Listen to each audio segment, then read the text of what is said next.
kuulamast Eesti Mänguteraapia Akadeemia podcasti. Mina olen Sirli ja mul on siin täna külas Pille. Ja Pille sai kutsutud sellepärast, et Pillel on tegelikult mitu ametit. Pille on mänguterapeut, aga Pille on muu hulgas ka koolipsühholoog. Ja oli meil mõte selline, et mänguterapeudi töös ikka tuleb ette neid olukordi, kus tekib küsimus, et kelle poole vanem peaks pöörduma, kust, missugust abi ta võiks saada ja no kes on parem inimene sellest rääkima, kui mitte siis Pille, just mis puudutab siis kooli ja seda, et kelle poole saab koolis pöörduda ja missugused on siis koolipsühholoogi sellised pädevused.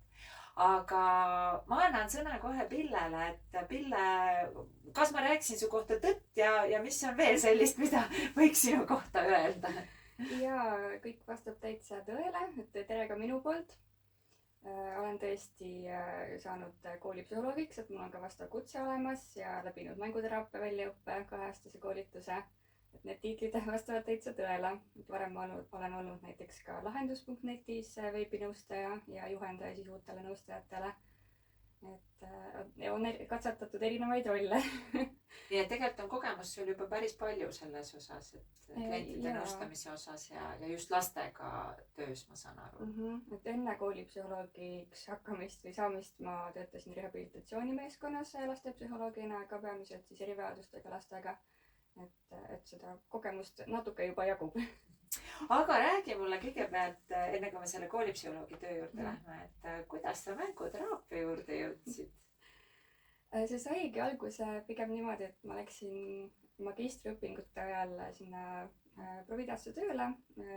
Olin siis lastepsühholoog rehabilitatsioonimeeskonnas ja ülikoolis saad oma põhja kätte küll ja tead teooriat päris palju ja siis sa oled lõpuks seal ruumis psühholoogina tööl kliendiga või lapsega või vanemaga ja siis mõtled, mis ma nüüd peale hakkan. Et seda praktikat tundsin oli vähe, võib-olla just eriti laste vaatest. Võib-olla Sa mõtled just seda, et kuidas lastega või kuidas lastega tegutseda, mis siis aitaks nende eesmärkideni jõudmisel, mis siis vanemad ootavad näiteks või kool, et kust see vajadus tulnud on. Ja mul kolleeg õppis tol ajal mänguteraapiat ja ta jagas mulle kogemusi, vahendeid, et tundus hästi kasulik ja praktiline. Siis ma käisingi mõnel avatud koolitusel, kuhu said huvilised tulla, et kes olid juba väljaõppel, nendel oli koolitus ja siis sai väljast ka tulla, siis ma olin ainuke, kes tuli. Ja ma tundsin, et hästi tore grupp oli esiteks, et hästi toetav ja hästi praktiline ka. Ja siis mõtlesingi, et ma tahan ise ka mänguterapeudiks siis saada. Ja ma tundsin, et see aitas väga palju kaasa sellele, et mida ma teraapiaruumis siis teen eriti väikelastega, et kui ma ütleme seal 12+ pigem nõustan peamiselt, siis väiksemad, eriti lasteaiaealised võib-olla nendega lihtsalt rääkimine ei ole ju see, mis alati aitab, et ongi kõik läbi tegevuste. Nii et sa said nagu nii-öelda tööriistu juurde. Aga sa ju töötasid, nii palju kui mina tean, sa ju töötasidki ja võtsidki vastu ka mänguterapeudina, ehk sul käisidki ju mänguteraapias lapsed, et kas sa ikka veel nüüd ma eravastuvõtus tegutsen ikka, et täiskohaga olen koolipsühholoog ja siis nii palju kui jõuan, võtan ka mänguterapeudina kliente ikkagi vastu, et ei ole seda soiku jätnud, et see ikka paneb särama. Aga tead, siit tuleb mul kohe küsimus, et ütle mulle, iseenesest ei ole need üks ja seesama eriala, 2 täiesti erinevat eriala, et nüüd ongi mul see küsimus sulle, et kui kerge või raske on neid sinu jaoks niimoodi lahus hoida? Alguses oli väga raske. Kui ma töö peale ka alguses mõtlesin, siis ma arvan, et ma tahtsin väga näiteks ette planeerida kohtumisi, et mul on eesmärk ja siis ma teen seda tegevust ja siis me jõuame mingil ajal selle eesmärgini. Aga mänguteraapia roll ei ole selline, et ei ole nii struktureeritud ja ma ei saa kõike ette mõelda, sest laps juhib protsessi. Ja ma mäletan ka esimesi juhtumeid, mis ma siin pidin esitama, et seal ma sain ka koolis, jah? Ei, sulle mänguteraapias, et sa kirjutasid ka, et mul lähevad rollid sassi. Et millal ma olen psühholoog ja millal ma olen siis mänguterapeut. Et alguses see oli päris raske, et eristada, millal ma siis mis rolli täidan. sest need ei ole tegelikult üldse sarnased. Et see, milline mu olek on, ma arvan, on väga erinev. Psühholoogina ma juhin protsessi, ma arvan ikkagi mingil määral palju rohkem, et mul on seda, mis toimub ruumis, mida võib-olla, kui ma nüüd mõtlen laste peale, siis ka see, et sa annad tõenäoliselt rohkem mingisuguseid selliseid struktureeritud ülesandeid on ju, mis on ja ütle mulle, kui ma eksin, aga tegelikult ju eesmärgid on ka erinevad, mida me seame seal ruumis ju lapsega töös, psühholoogina või siis mänguterapeudina. Ja seda ka koolikeskkonnas eriti ma tunnen, et töö on selles mõttes struktureeritum, et koolikeskkonnas ma mänguterapeut, ma ütleks, ma ei tee, ma kasutan küll võib-olla mingeid vahendeid ja võtteid, aga ta ei ole puhas mänguteraapia kindlasti. Et seal ongi, ma olen vaimse tervise spetsialist koolis, ma tegelengi kõik vaimse tervise mured, mis ette tulevad, aga kuna tööd on nii palju, siis see ongi pigem see tulekahjude kustutamine, et seda ennetustööd ja päris teraapiat seda ei jõua tegelikult teha. Nii et ma saan aru, et sa tajud, et see koormus on lihtsalt niivõrd suur või see vajadus, ütleme sinu töö järel on nii suur, et sa tegelikult ei suuda seda katta. Pigem mitte. Või ütleme mitte nii sügavalt, kui tahaks. Et aega ja pikka puudu. Aga ütle mulle, ongi, meil on erinevad psühholoogid Eesti Vabariigis, kes tegelevad erinevates valdkondades, et koolipsühholoogid, minu jaoks võib-olla lihtsalt ma märkan seda rohkem, eristuvad selles mõttes teistest, et neil on väga selline spetsiifiline sihtgrupp, nad tegelevad koolis, nad tegelevad lastega, et mis nagu nende pädevusse kuulub, et sa mainisid, et kõik vaimse tervise probleemid, aga et mida üks koolipsühholoog seal koolis ära teha saab, millega üldse tema poole pöördutakse? Alusta ükskõik mis küsimusele vastamist, ma nüüd viskasin neid õhku mitmeid, ma üritasin ka oma küsimust kuidagi niimoodi formuleerida, aga et lihtsalt, et mis see on siis, mis see tema pädevus on? Et kuskil tuleb ikka piirata, aga ma arvan, et väga palju saab koolis ära teha.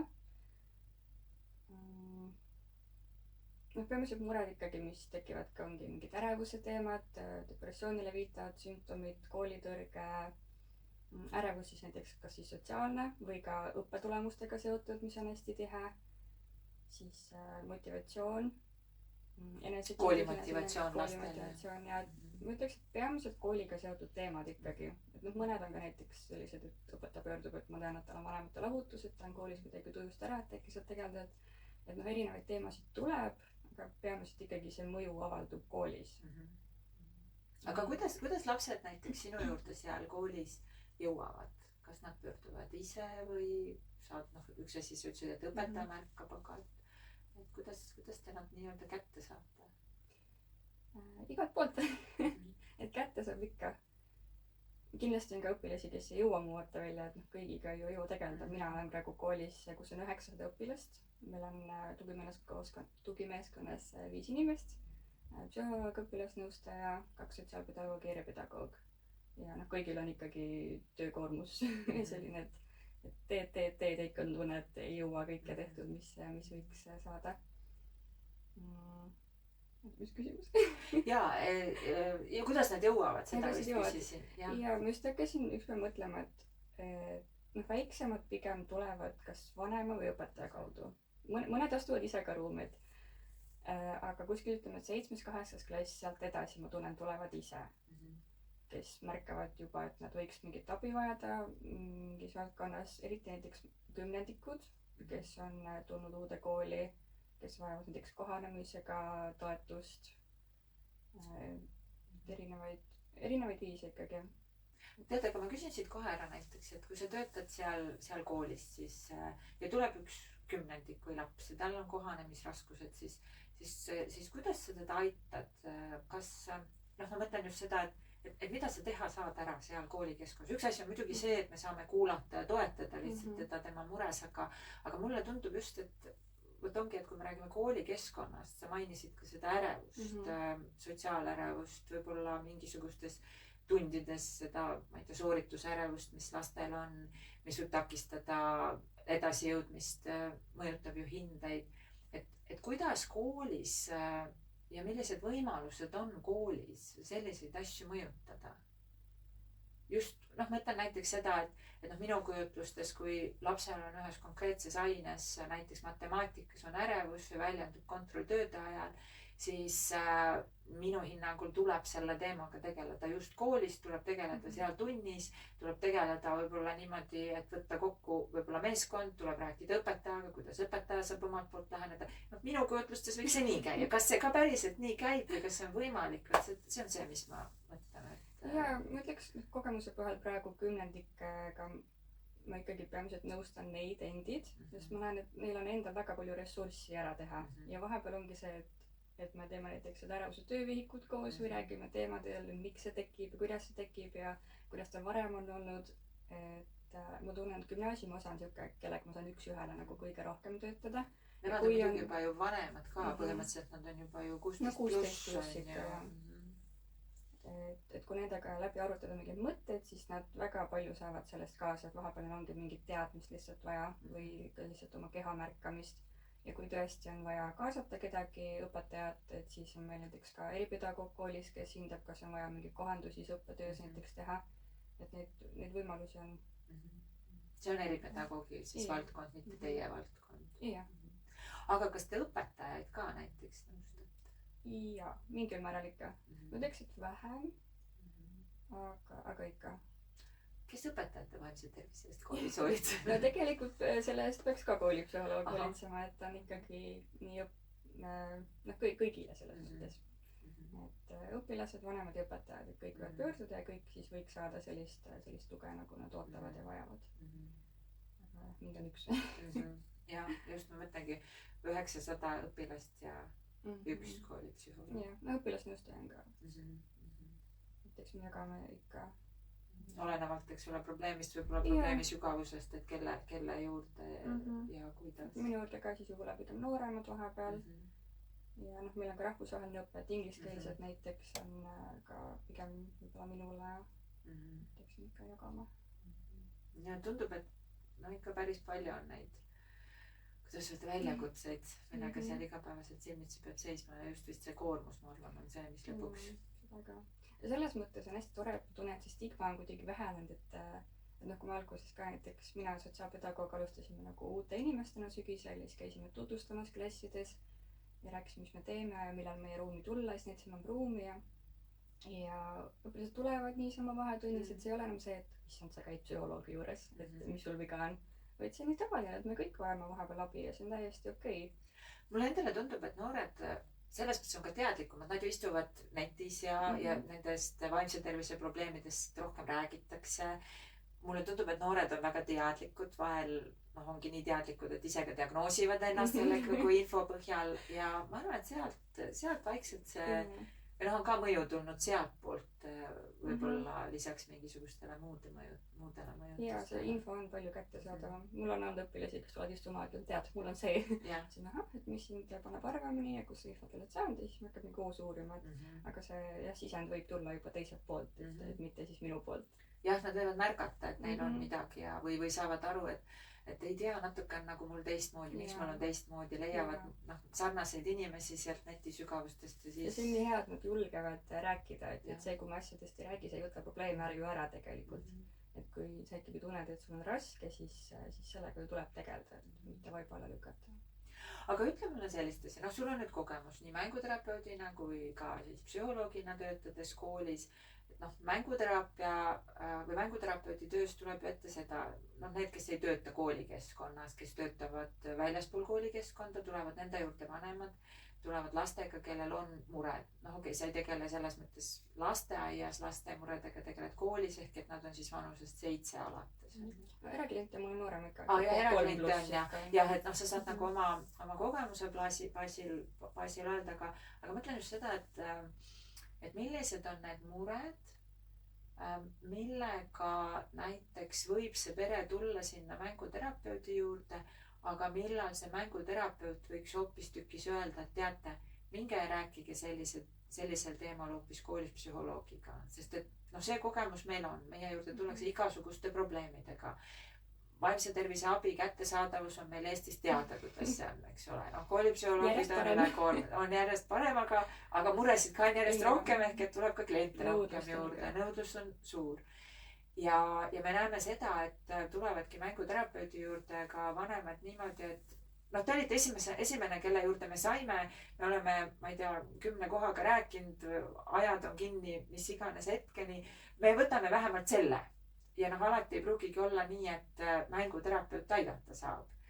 Et oleneb probleemist, et kuidas see, kas sul on oma kogemusi näiteks, mille baasil sa oskad öelda või lihtsalt mõelda välja, mis need asjad on, mille pärast see mänguterapeut võiks näiteks öelda vanemale, et tead, et minge tegelege sellega koolis, siin sellega tegelege. Alati ka mänguterapeut tunneb ka ära oma pädevuse, et kust see esiteks võiks alguse saada, et ma nüüd suunan edasi, et mina koolipsühholoog on samamoodi, suunan ju edasi, et ma ei tea, kõik need teemad, mis ma nüüd nimetasin juba, aga kui sa tunnedki, et see probleem võib-olla on koolispetsiifiline, et kooliga seotud või need probleemid avalduvad väga tugevalt koolis.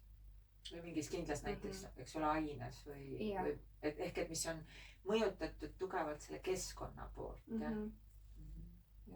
kui mõtleme ka selle peale, et me pigem ju võimegi vahepeal vajada rohkem seda, et me muudame keskkonda, mitte seda, et me tegeleme lapsega üks ühele. Et kui lille hakkab närtsima, siis me ikkagi kastame ja anname talle päikest, mitte ei muuda seda lille ennast, vaid ongi see, et me vajame võib-olla koolis ka midagi, mis oleks teistmoodi, et kas ta vajabki, et ta käib nende regulaarselt koolipsühholoogi juures või ta vajab klassikeskkonnas kohandusi või müra summutatud kõrvaklappe, et seal võib väga erinevaid sekkumisi või lahendusi olla, mis võiks teda toetada. Kas siis sellisel juhul näiteks vanem võikski võtta koolis ühendust otse koolipsühholoogiga või on seal mingeid teisi teid, kust kaudu ta seda võiks alustada? Jaa, otse koolipsühholoogiga on täiesti okei ühendust võtta, et minuni jõuavadki paljud lapsed, ikkagi need vanem kirjutab või helistab, kellel mugavam on. Ja ikka võib otse. Sest ma kujutan ette, et siis ju sina psühholoogina loed seda kirjeldust ja mõtled, et oot-oot, võib-olla peaks kaasama siit, võib-olla peaks kaasama sealt kellegi ja siis juba hakkate tegutsema. Jah, näiteks sotsiaalsed teemad, et neid ma üksi ei lahenda, et võtangi sotsiaalpedagoogi siis, et kes selle klassiga näiteks tegeleb rohkem. Kasutangi kohe võimalust. Mida siis sotsiaalpedagoog teeb teistmoodi kui psühholoog seal koolis? Jah, sellest on endalgi vahepeal raske. Osaliselt ma arvan, et kattuvad on ju mingid sotsiaalsete oskuste toetuse õpe on ju, et ma arvan, et see on teil ju mõlemal pädevuses. Jaa. Peale vaadates, mis ma kohe ütleks, on pigem see, et ma teengi rohkem üks ühele tööd, kuigi on ikkagi võrgustik ja ma kaasan teisi inimesi ja vanemaid, siis sotsiaalpedagoog teeb nagu võib-olla kogu aeg seda, et ta tegelebki mingite suhete või kiusamistega, et meil on ka kivakool näiteks on ju, et kõik sellised sotsiaalsed probleemid rohkem, et ma tunnen, et mina olen pigem siuke üks ühele töötajaga isiklikult tegelikult. Et nagu grupid ei ole mu lemmikud selles mõttes, et ma tunnen seal mugavalt, et siis ma pigem kaasin sotsiaalpedagoogi, kellel on rohkem pädevust sellega toimetamisel. Kuule, ma huvi pärast küsin ära, kas sotsiaalpedagoog tänapäeval koolis ikkagi ka sotsiaaltöötaja ülesandeid täidab või ei ole enam üldse sotsiaaltöötajad koolis? Ma ei tea, mis sotsiaaltöötajad täpselt ülesanded on. Lastekaitsega ühendust võtta, kui on mingid sellised sotsiaalsed probleemid, on ikka tema pädevuses? Peamiselt küll, ise olen ka tegelikult võtnud vahepeal mingite juhtumitega, aga jah, et pigem ka selline väljapoole võrgustiku töö ilmselt rohkem. Seda on küll. Okei. Aga ütle, võt nüüd ongi, mul on mõttes üks juhtum tegelikult, kus ongi probleemid lapsega, kes käib koolis, aga kellel on koolitõrge. Teda kasvatab vanaema ja vanaemal on mure, vanaema on hädas. Et laps käib ka mänguteraapias, aga et kust näiteks see vanaema enda murede osas saaks abi, et mänguterapeut ei saa ju toetada seda, et sellel hetkel, kui ütleme, mänguterapeut näeb last, ütleme kord nädalas. Ja muidugi vanaema võib tunda ennast väga selliselt turvaliselt selle mänguterapeudiga. Mänguterapeut kuulab ära tema mured, mänguterapeut tegeleb tema jaoks väga armsa pereliikmega. Aga vanaema nagu ei saa või otsib mänguterapeudit ka abi selles osas, et mis ma nüüd teen, mul laps ei läinud täna jälle kooli. Mina ütlen, et see ei ole mänguterapeudi pädevus. kuidas sina seda asja näed? Kes seal saab appi tulla vanemale? Kuidas saab appi tulla vanemale?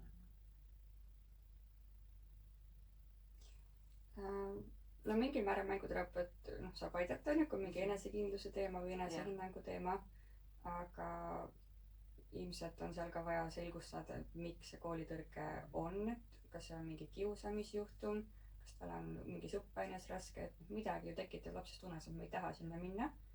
Ja võib-olla see ei ole mänguteraapia pädevus ikkagi, et see peab tulema ikkagi kas koolipsühholoog, sotsiaalpedagoog.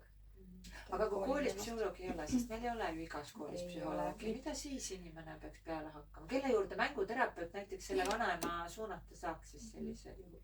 Ja oligi pooled Eesti koolid minu teada on praegu ilma koolipsühholoogita. Et ei ole igal pool see võimalus tõesti olemas. Aga 2021 loodi koolipsühholoogide nõuandeliin, mis alguses oli küll õpetajatele mõeldud, aga nüüd võivad sinna kõik helistada, kellel on haridusteemaline mure, õpilased, vanemad, õpetajad. Et sinna võib helistada. 1226 peaks see number olema. Ja kui kahtlete kontrollige üle.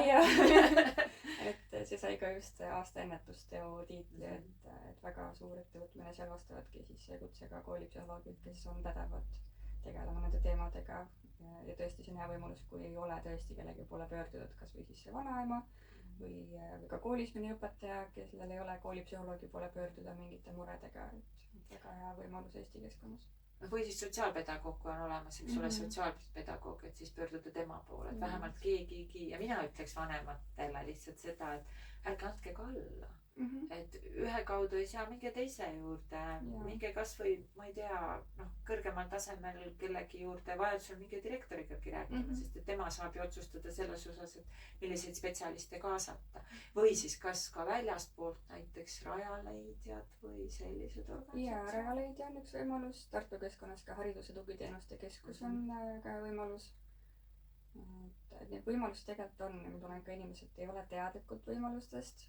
Kui me räägime näiteks Eesti Teraapiafondist, siis perearstilt saab võtta saatekirjad, minna kliinilise psühholoogi juurde ja eelmisest aastast on see täiesti tasuta. Ja palju neid on seal, neid kliinilisi psühholooge, kelle juurde saata saab. Mulle tundub või kuskilt mul on infokild meeles, et neid ei ole just väga palju. Kusjuures mulle minu kogemus ja mis mulle ka nüüd viimasel ajal tundub on see, et kui saad selle saatekirja, lähed digiregistratuuri, siis see näitab ühte inimest, kuhu minna. Aga kui sa võtad otse ühendust nende kohtadega, mis on seal loetelus kirjas, kus on see teenus rahastatud, siis see tõenäoliselt saad aja. Et võtke otse ühendust, et see tegevusetus on ilmselt kõige kahjulikum see ootamine. Ja seda saab ka lapsele, eks ole, kliinilise psühholoogi vastuvõttu. Ja osad ei ole sellised, kes tahavad lastega töötada, ongi pigem 16+, aga ma arvan, et leiab ka neid, kes on nõus lapsi vastu võtma. Sest ma mõtlen, et teatud muredega, ma ei tea, kas või söömishäired või et seal ju oleks ikkagi, mulle tundub vaja kliinilist psühholoogi juurde, et aga jah. Areneme ja võimalusi vähemalt on. Võimalusi on ja just see teavitustööga minu arust, et nii palju kui ma seda rääkinud olen, siis inimesed ei ole kokku puutunud sellega või isegi ei tea. See teraapiafond on kliiniline psühholoog, füsioteraapia ja logopeedia nendes 3 valdkonnas. On võimalik seda saatekirja saada. Aga kuidas sulle tundub üldse veel näiteks, et mina olen sult siin nüüd küsinud enda küsimusi, nii nagu ma arvan, et mis võib-olla oluline on, aga mõeldes nüüd mänguterapeudi töö peale, mõeldes selle koolipsühholoogi töö peale või üldse näiteks koolipsühholoogi töö peale, et mis on selline veel oluline asi, mis sulle tundub, et vajab nagu äraütlemist või võib-olla mänguterapeutidele või teistele niimoodi südame peale panemist või teavitamist?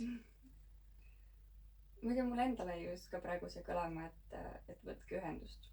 Ükskõik, kas see on siis koolipsühholoog seal koolis või nõuandeliini peal või sotsiaalpedagoog või tõesti direktor, et nii palju, kui ma inimesed tean ikkagi, kui mina ei oska, ma suunan edasi või annan mingi kontakti või ütlen vähemalt, mida võiks edasi teha, kui minu pädevuses ei ole, et kes võiks aidata.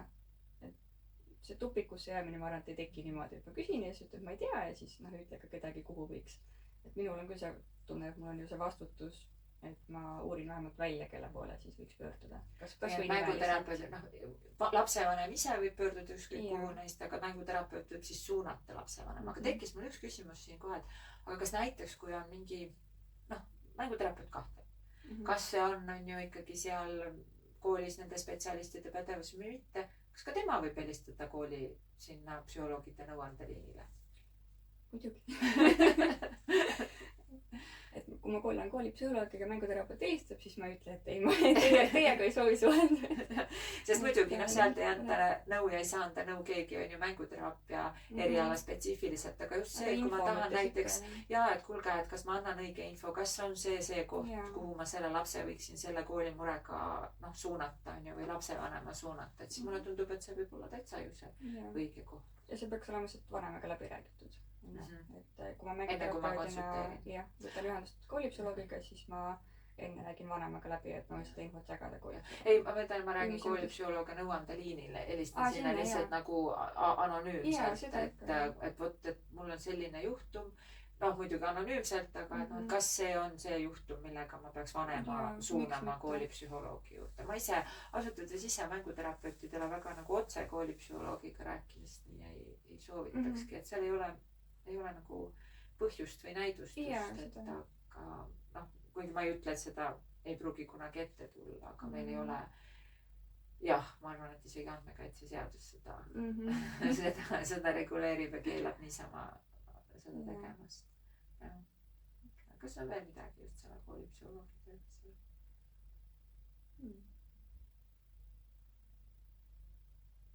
Hetkel vist. Ei ole. Siis igatahes kui veel meie kuulajatel mingeid küsimusi tekib, siis teil on teada, kuhu pöörduda, kust uurida, kust täpsemalt küsimusi küsida. Aga tead, ma küsiksin siin meie kohtumise lõpuks ikka natuke mänguteraapiast ka sinu käest. Et ma saan aru, et mänguteraapia on üks asi, mis ju silmad särama paneb. Mis see siis on sellist, mis su silmad särama paneb? Nii palju. Ma ei tea, kogu see protsess.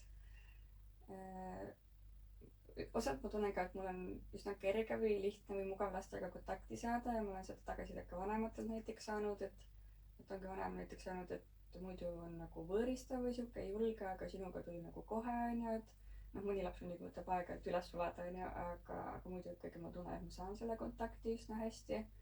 Lapsed tunnevad end mugavalt ja kui ma teen neid vahekokkuvõtteid lastevanematega, kuidas läinud on, siis nad on ka nagu, ma ei tea, mis sa teed, aga see töötab onju, ja mingil määral mulle meeldib see, et ma ei pea kõike ette planeerima ja ma ei saagi, eriti nende väikestega.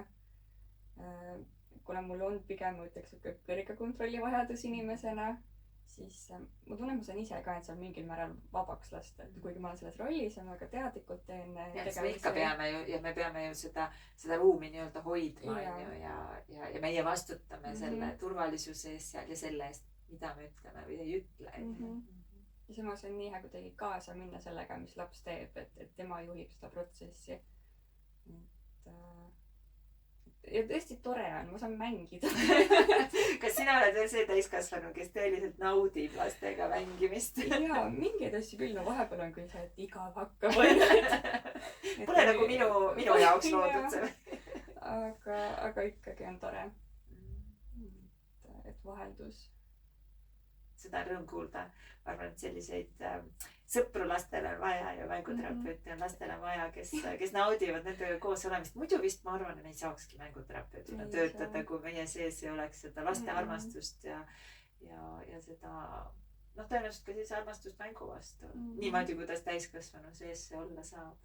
See on nii põnev ka kuidagi, et vahepeal lapsed ütlevad mingeid asju, mis läheb kuidagi endal südamesse või mõtled, et ma polegi nii asjade peale mõelnud, et sa õpid lastelt nii palju ja see, kui lapsed saavad mulle midagi õpetada, et ma jätan väljaõppes ka, sa rääkisid sellel teemal ja nii palju, kui seda praktikas näed, see paneb lapse silmad nii särama, et sest nad ikka saavad käske ja keelde ja nii paljud õpetavad, mida teha, kuidas teha ja siis, kui tema saab täiskasvanu midagi õpetada, see on nagu vau, et nii tore.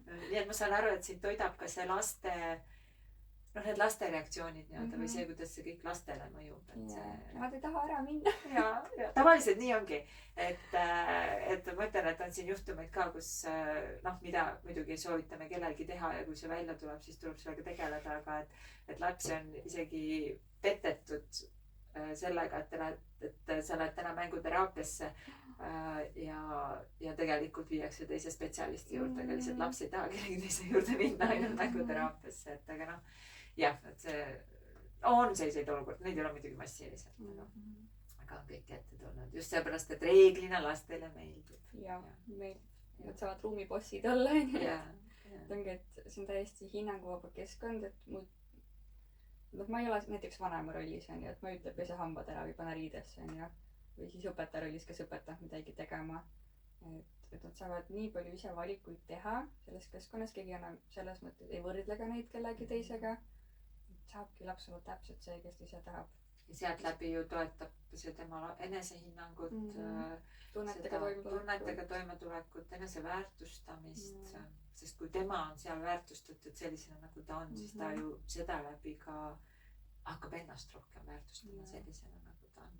Täitsa tema aeg. Jah, täitsa tema aeg.